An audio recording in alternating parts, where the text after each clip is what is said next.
আরে বাস, পরপর এত পারফেক্ট, দারুণ হচ্ছে এবার।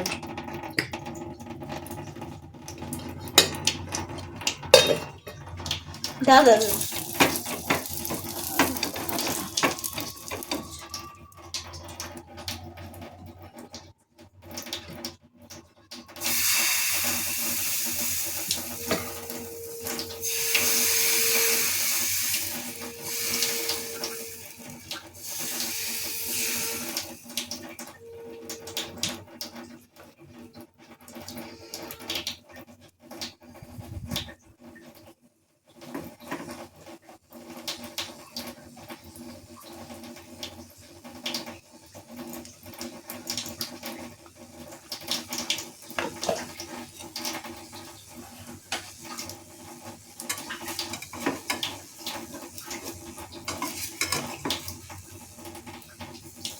আরে বাস হচ্ছে না?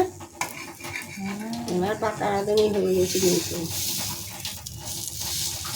শান্তিনিকেতনে থাকলে বলতাম একটা দোকান দিয়ে দে। দেবো দেবো। কেমন হয়েছে বাব?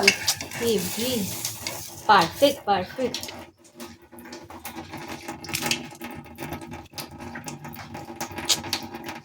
ভালো হচ্ছে কিন্তু দারুণ। একটা টেস্ট করে বলিস তো। এবার তোকে যেটা দেবো সেটা দিয়ে আবার।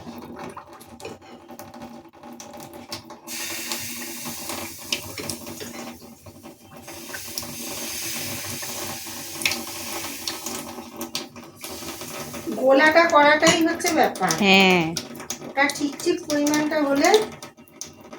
আমি ওই বুদ্ধদেবের এটা ফলো করেছি এবার। ও আর ওর মা যেটা দেয় না একদম পারফেক্ট দেয়, রান্না বান্না ভুলভাল দেয় না। বুদ্ধদেব একদম ঠিক দিয়েছে মা, ওই মাপে করেছি।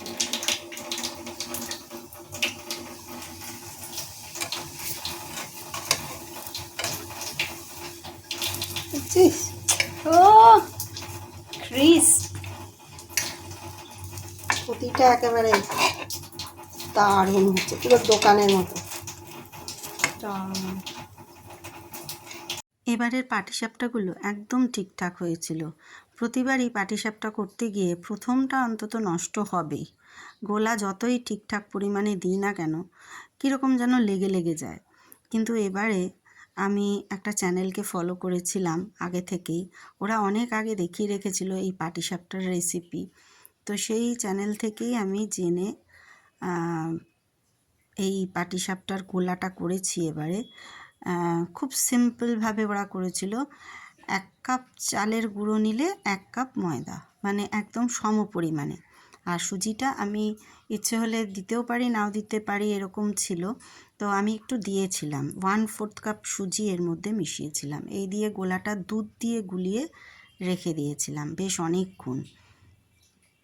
তারপরে পাটিসাপটাটা যখন করেছি একদম পটাপট সব কটা উঠে গেছে, ঝরঝরেভাবে, খুব সুন্দরভাবে উঠেছে, তোমাদের দেখালাম। আর এবার আমি 2 রকম পাটিসাপটা করেছি। একটা এমনি মানে পাটিসাপটা যেরকম সবাই খায়, আর আরেকটা করেছিলাম ক্ষীরের পাটিসাপটা। মানে পাটিসাপটাটা তৈরি করার পরে ওপর থেকে একটু ক্ষীর তৈরি করে ঢেলে দিয়েছিলাম। সেটা যে কি অনবদ্য হয়েছিল খেতে, ভীষণই ভালো, দেখেই বোঝা যাচ্ছে। মানে একটা কথা আছে না, যে যত গুড় দেবে ততই মিষ্টি, মানে সেই রকমই, যত আয়োজন করবে ততই ভালো। তো ক্ষীরটা আমি ওপর থেকে এইভাবে ছড়িয়ে দিয়েছিলাম। আর প্রথমটা একটুখানি মনে হচ্ছে যেন বেশি ঝোল ঝোল, কিন্তু কিছুক্ষণ থাকার পর যখন ঠান্ডা হয়ে এসছে, ওটা একেবারে সুন্দর গায়ে গায়ে লেগে গেছিলো। তো খুব সুন্দর লেগেছিলো এই ক্ষীরের পাটিসাপটাটা খেতে। আর ক্ষীরটা আমি তৈরি করেছিলাম গুঁড়ো দুধ, এমনি লিকুইড যে দুধটা আমাদের আসে আমুলের, সেই দুধ, তার সাথে একটু খোয়া ক্ষীর, মিল্কমেড, আর সামান্য পরিমাণে, খুব সামান্য পরিমাণে নারকেল মিশিয়েছিলাম। বেশ ঘনত্বটা ভালো হয় বলে ভালো হয়েছিল। এলাচের গুঁড়োও অল্প করে দিয়েছিলাম। তো এমনি পাটিসাপটা আর ক্ষীরের পাটিসাপটা তোমাদের জন্য রইল।